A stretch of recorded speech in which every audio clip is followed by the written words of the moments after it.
Bonjour, formule d'Euler, de Moivre, inégalité triangulaire, des notions qui servent rarement dans les exercices. Nous en voyons deux applications. Les formules d'Euler reposent sur la définition de l'exponentielle complexe. Si on écrit l'exponentielle d'un angle négatif, on va obtenir cos moins alpha plus i sinus moins alpha, mais je vous rappelle que cos moins alpha c'est cos alpha et sinus moins alpha c'est moins sinus alpha. Si ensuite on fait cette première égalité plus celle-ci, on va obtenir cette équation et en divisant par 2, on obtient une expression du cosinus en fonction des exponentielles complexes. De même, en faisant la soustraction de ces équations, on obtient une expression du sinus en fonction des exponentielles. Ces deux formules sont rarement utilisées en lycée. Quant à la formule de Moivre, elle est encore plus rare. Elle repose sur cette propriété des exponentielles traduite en écriture trigonométrique. Dernière formule, celle des inégalités triangulaires.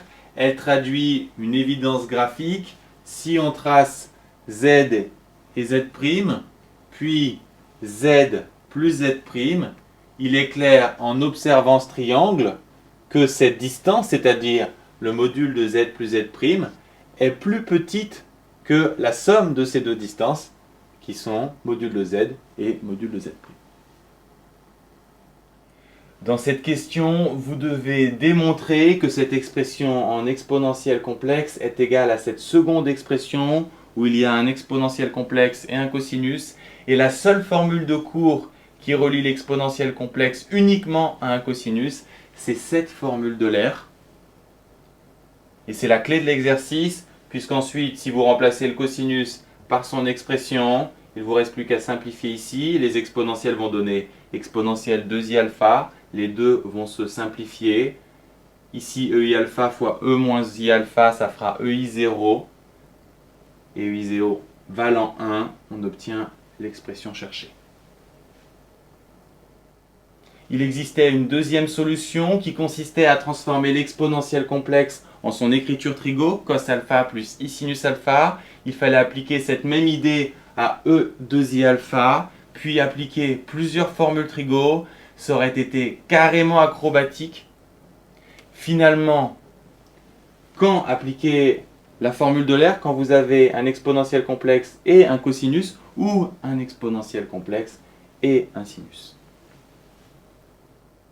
On vous demande dans cet exercice de démontrer que Zn plus 1, défini par cette expression, a un module qui vérifie cette inégalité, et on vous rappelle la formule des inégalités triangulaires.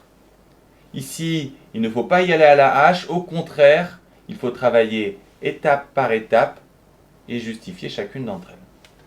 Alors, Zn plus 1, on le remplace par son expression. Le quotient d'un module, on sait que c'est le module du haut sur le module du bas, ce qu'on justifie. Ensuite, le module de 3, c'est 3. Et enfin, on voit qu'on a affaire au module d'une somme, donc on peut appliquer la formule des inégalités triangulaires. On peut indiquer par le rappel ou par la formule des inégalités triangulaires. Et enfin, module de Zn, puisque module de Zn est un réel, c'est tout simplement module de Zn, donc on est bien inférieur à 2Zn plus 3, ce qui était l'objectif de l'exercice.